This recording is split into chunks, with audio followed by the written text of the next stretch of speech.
ഇഷാൻ ദേവാണ്. കേരള സർക്കാരിന്റെ പൊതുവിദ്യാഭ്യാസ വകുപ്പിന് കീഴിലുള്ള സമഗ്ര ശിക്ഷ കേരള തിരുവനന്തപുരം ജില്ലയിൽ സംഘടിപ്പിക്കുന്ന ഓൺലൈൻ മ്യൂസിക് ക്ലാസുകൾക്ക് എല്ലാവിധ ആശംസകളും നേരുന്നു. പങ്കെടുക്കുന്ന ഓരോ വിദ്യാർത്ഥികൾക്കും അതോടൊപ്പം ഇതിലെ സ്പെഷ്യലിസ്റ്റ് ആയിട്ടുള്ള എല്ലാ അധ്യാപകർക്കും ആശംസകൾ നേർന്നുകൊണ്ട് നിർത്തുന്നു. Stay safe, stay home. God bless. എല്ലാവർക്കും നമസ്കാരം. എല്ലാവരും ഓണമൊക്കെ ആഘോഷിച്ച് സന്തോഷമായിട്ട് ഇരിക്കുകയാണ് അല്ലേ? ഒരു ഓണക്കാലവും കൂടി നമ്മളിൽ നിന്ന് അകന്നു പോയിക്കൊണ്ടിരിക്കുകയാണ്. ജീവിതത്തിൽ ആദ്യമായിരിക്കാം നമ്മൾ ഓൺലൈനായി ഓണം ആഘോഷിച്ചത്. അതിന്റെ കാരണമൊക്കെ എന്താണെന്ന് നിങ്ങൾക്ക് വ്യക്തമായി അറിയാം. അപ്പോൾ COVID-19 ഏറ്റവും കൂടുതൽ ബാധിച്ചിരിക്കുന്നത് നമ്മുടെ വിദ്യാഭ്യാസ രീതിയിലാണ്. നിങ്ങൾ എല്ലാ സബ്ജക്റ്റും ഓൺലൈനായി പഠനം ആരംഭിച്ചു കഴിഞ്ഞു. എന്നാൽ സംഗീത പഠനം മാത്രം ഓൺലൈനായി പഠനം ആരംഭിച്ചിരുന്നില്ല. എന്നാൽ നമുക്കും ഓൺലൈൻ ക്ലാസുകൾ ബാധകമാണ് എന്ന തലത്തിലേക്ക് ബഹുമാനപ്പെട്ട കേരള സർക്കാർ സമഗ്ര ശിക്ഷ കേരളയുടെ നേതൃത്വത്തിൽ നമുക്കൊരു അവസരം തന്നിരിക്കുകയാണ്.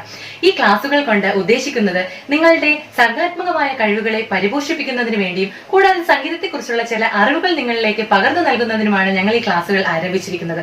അപ്പോൾ നിങ്ങൾ എല്ലാവരും ഈ ക്ലാസുകൾ മാക്സിമം യൂട്ടിലൈസ് ചെയ്യുക, എൻജോയ് ചെയ്ത് നിങ്ങൾ ഈ ക്ലാസുകൾ കാണുക. അപ്പൊ ഒരു ഓണക്കാലമല്ലേ, നമ്മൾക്ക് ഒരു ഓണപ്പാട്ടായിട്ട് തുടങ്ങിയാലോ? കളവാടികൾ പാടി കാർകരിവീടികളാടി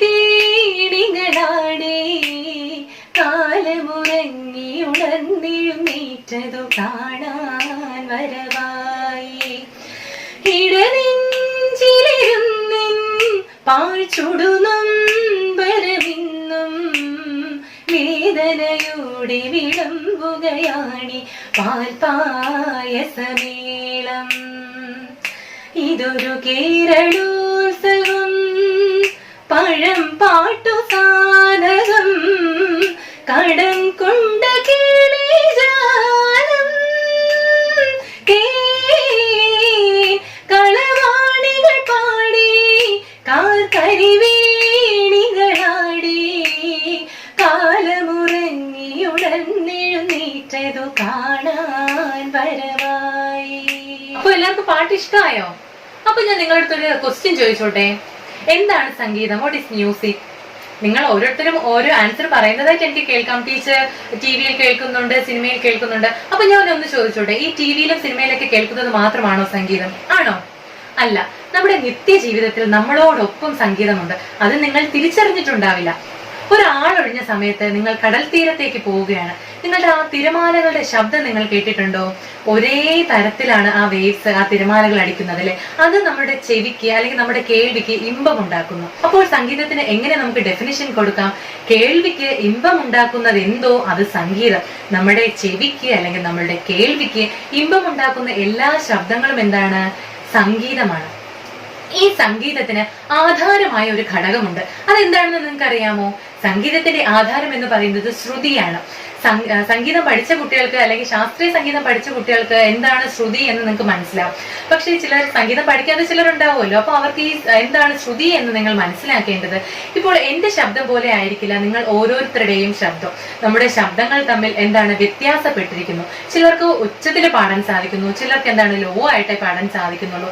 അപ്പോൾ ഈ ശബ്ദങ്ങൾ തമ്മിലുള്ള എന്താണ് വേരിയേഷൻസ് ആണ് എന്ത് ശ്രുതി എന്ന് പറയുന്നത്. ഈ ഇരിക്കുന്ന ഓരോരുത്തർക്കും ഓരോ തരത്തിലാണ് ശ്രുതി. അപ്പോ സംഗീതത്തിന്റെ ഒരു പ്രധാനപ്പെട്ട ഘടകം എന്താണ്? ശ്രുതി.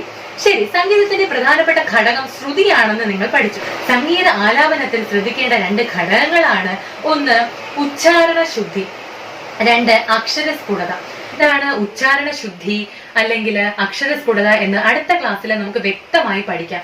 അപ്പോൾ ഈ ആഴ്ച നിങ്ങൾ ചെയ്യേണ്ട ആക്ടിവിറ്റി എന്തെന്ന് പറഞ്ഞാൽ നമ്മുടെ നിത്യജീവിതത്തിൽ നിങ്ങൾ എവിടെയൊക്കെ സംഗീതം ആസ്വദിക്കുന്നു എന്ന് നമ്മുടെ ഈ ഓൺലൈൻ ഗ്രൂപ്പുകളിലേക്ക് ക്ലാസ്സുകളിലേക്ക് നിങ്ങൾ ഷെയർ ചെയ്യുക. കൂടാതെ ഒരു ഓണക്കാലമല്ലേ, നിങ്ങൾ എല്ലാവരും ഒരു 4 വരി ഓണപ്പാട്ട് പാടി നമ്മുടെ ഓൺലൈൻ ക്ലാസ്സുകളിലേക്ക് അയക്കുക. അപ്പൊ നിങ്ങളുടെ കഴിവുകളെല്ലാം നമുക്ക് കേൾക്കുവാനും സാധിക്കും. മറ്റുള്ളവരെല്ലാവരും ഓരോരുത്തർ പാടുന്ന ഗാനങ്ങൾ ഓപ്പൺ ചെയ്യുക, നിങ്ങൾ കേൾക്കുക. അക്ഷരസ്ഫുടത, ഉച്ചാരണ ശുദ്ധി എന്നിവ നിങ്ങൾ അതിൽ നിന്ന് മനസ്സിലാക്കുക. അപ്പോൾ അടുത്ത ക്ലാസ്സിൽ നിങ്ങൾ ഈ 2 ആക്ടിവിറ്റിയും ചെയ്യുമെന്ന് ഞാൻ വിശ്വസിക്കുന്നു. വീണ്ടും കാണാം.